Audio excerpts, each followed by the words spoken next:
Europe 1 Soir. 19h, 21h, Pierre de Villeneuve.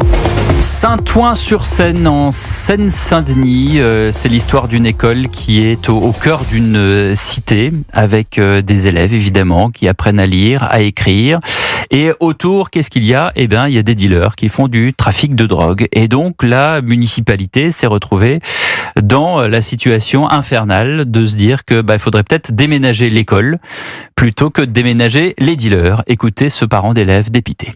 Moi, ma fille a retrouvé un sachet. On parle de sachets avec de la cocaïne, donc c'est un pouce dans la bouche et vite arrivé après avoir cru que c'était du sucre. C'est aussi des jets de projectiles contre des fenêtres. C'est un climat qui est pas normal pour une école. Bien sûr que c'est triste, mais on sait aussi que le deal est puissant, que ça se résout pas comme ça.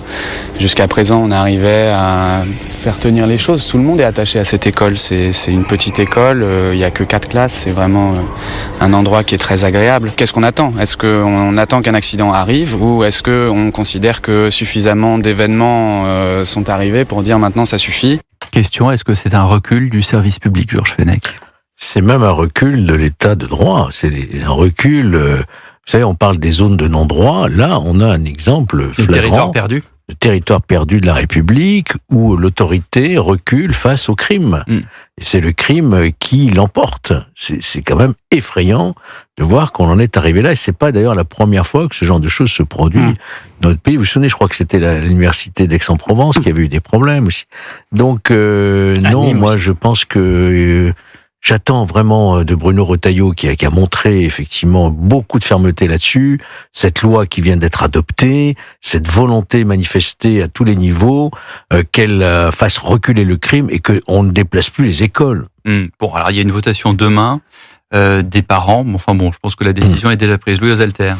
Oui, symboliquement, ça envoie un signal désastreux, celui selon lequel il y a des territoires où la République, la France n'est plus chez elle.